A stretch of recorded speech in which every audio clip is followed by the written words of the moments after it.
അസ്സലാമലൈക്കും, നമസ്കാരം. എന്തൊക്കെ മുത്തുമണികളെ വിശേഷങ്ങളൊക്കെ? എല്ലാവർക്കും സുഖമല്ല? എല്ലാവരും സുഖമായിരിക്കുന്നു വിചാരിക്കുന്നു. പുതിയൊരു വീഡിയോയിലേക്ക് എല്ലാവർക്കും സ്വാഗതം. അപ്പം നമ്മൾ നല്ല പയറും ഉരുളക്കിഴങ്ങും ഇട്ടിട്ടൊരു സബ്ജി ഉണ്ടാക്കുന്നൊരു വീഡിയോ ആണ് കേട്ടോ. ചെറുതായിട്ട് മസാലയൊക്കെ ഉണ്ടാക്കിയിട്ട് ഇട്ടിട്ടുള്ളൊരു സബ്ജിയാണ് ഉരുളക്കിഴങ്ങും പയറും കൊണ്ട്. തോരനാണോ എന്ന് ചോദിച്ചാൽ തോരനല്ല, പക്ഷെ തോരനിൽ കുറച്ച് മസാല ഉണ്ടാവില്ലല്ലോ. അത് കുറച്ച് മസാലയും കൂടിയും ചേരും ഇതിൽ. എല്ലാ ആൾക്കാർക്കും കഴിക്കാൻ വേണ്ടിയിട്ടായതുകൊണ്ട് നോർത്ത് ഇന്ത്യൻസും നമ്മുടെ മലയാളികളും എല്ലാവരും ഇഷ്ടപ്പെടുന്ന മാതിരിയുള്ളൊരു സബ്ജി. കുറച്ച് ഉള്ളിയും തക്കാളിയൊക്കെ ഇട്ടിട്ട് വാട്ടുന്നുണ്ട്. അതെല്ലാം ഒന്ന് ഫ്രൈ ആയി വന്നതിന് ശേഷം ചെറുതായിട്ട് കുറച്ച് മഞ്ഞൾപ്പൊടി മുളകും പൊടി ഇട്ട് കൊടുക്കുക. വേറെ മസാലകളൊന്നും അധികമല്ല കേട്ടോ. കുറച്ച് മഞ്ഞൾപ്പൊടിയും കുറച്ച് മുളകും പൊടി.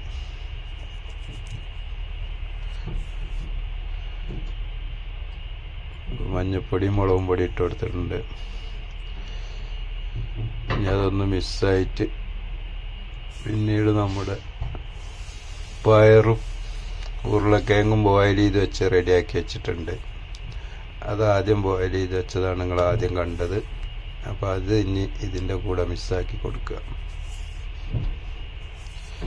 മസാലയൊക്കെ ആ ഉള്ളിയിലും തക്കാളിയിലും പിടിച്ച് കഴിഞ്ഞതിന് ശേഷം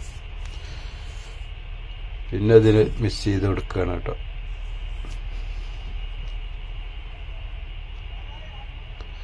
പിന്നെ അതിക്ക് കുറച്ച് നമ്മളെ വറ്റൽ മുളകും പച്ചമല്ലിയും പൊടിച്ച കുറച്ച് മസാലയും കൂടി ഇടുന്നുണ്ട്. ഇപ്പോൾ കുറച്ച് ഉപ്പ് കുറവില്ല കൊണ്ട് ഉപ്പിട്ട് കൊടുത്തതാണ്. ഉരുളക്കിഴങ്ങും പയറും ആദ്യം ബോയിൽ ചെയ്ത് വെച്ചത് അതിൽ മിക്സാക്കി കൊടുത്തിട്ടുണ്ട്. ഇനി അതെല്ലാം മസാലൻ്റെ കൂടെ നന്നായിട്ടൊന്ന് മിക്സാക്കിയാൽ സബ്ജി റെഡിയായി കേട്ടോ.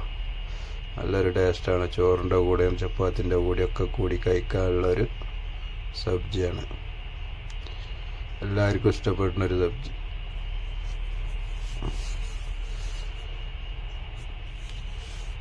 കുറച്ച് തേങ്ങാപ്പൊടി, പാക്കറ്റ് പൊടി ഉണ്ടല്ലോ, അതാണ് ഇട്ട് കൊടുക്കുന്നത്. കുറച്ച് തേങ്ങാപ്പൊടി ഇട്ട് കൊടുക്കണം. പച്ച തേങ്ങ ഉണ്ടെങ്കിൽ ഏറ്റവും നല്ലതാണ്. പച്ച തേങ്ങ ഇല്ലാത്തതുകൊണ്ട് തേങ്ങാപ്പൊടി ഇട്ട് കൊടുത്തു.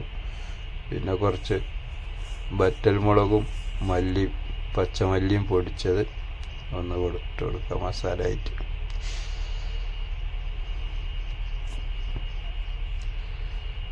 അപ്പോൾ അത്രയൊക്കെയാണ് ഇന്നത്തെ ഒരു വീഡിയോ. നിങ്ങൾക്ക് ഇഷ്ടപ്പെട്ട് കഴിഞ്ഞാൽ എല്ലാവരും ഒന്ന് ലൈക്കും കമൻറ്റും സബ്സ്ക്രൈബും ചെയ്യാൻ മറക്കരുത്. പുതിയ മുത്തുമണികളൊക്കെ ആണെങ്കിൽ ഒന്ന് സബ്സ്ക്രൈബ് ചെയ്യാറുണ്ടോ, കമൻറ്റും ലൈക്കും മറക്കരുത്. വീഡിയോ ഫുള്ളായിട്ടൊന്ന് വാച്ച് ചെയ്യുക. ചെറിയൊരു വീഡിയോ ആണ്. അപ്പോൾ നമ്മുടെ ചെറിയ സബ്ജി ഇവിടെ റെഡി ആയിക്കണം കേട്ടോ. നല്ല പയറും ഉരുളക്കിഴങ്ങും ഒക്കെ ഇട്ടിട്ട് നല്ലൊരു മസാല സബ്ജി നല്ല അടിപൊളിയായിട്ട് റെഡി ആയിട്ടുണ്ട്. പുകയായത് കാരണം ഒന്നും കാണാൻ പറ്റുന്നില്ല എന്ന് തോന്നുന്നു അല്ലേ. ചെമ്പ് കുറച്ച് വലുതായത് കാരണം പുക ഉള്ളിൽ നിറഞ്ഞിരിക്കുകയാണ്. വേറെ കുഴപ്പമില്ല. അപ്പോൾ അതൊക്കെയായിരുന്നു ഇന്നത്തെ ഒരു വീഡിയോ. അപ്പോൾ ഓക്കെ. അപ്പോൾ ഇനി നല്ലൊരു വീഡിയോയുമായിട്ട് ഇൻഷാ അല്ലാഹ് വീണ്ടും വരുന്നുണ്ട്. വീഡിയോ എല്ലാവരും ഒന്ന് ഫുള്ളായിട്ട് വാച്ച് ചെയ്യുക, ഒന്ന് കാണുക. പുതിയ മുത്തുമണികളൊക്കെ ആണെങ്കിൽ ഒന്ന് സബ്സ്ക്രൈബ് ചെയ്ത് സപ്പോർട്ട് ചെയ്യുക. ഓക്കെ. അപ്പോൾ എല്ലാവരോടും ഇൻഷാ അല്ലാഹ് വീണ്ടും കാണാം. നമസ്കാരം.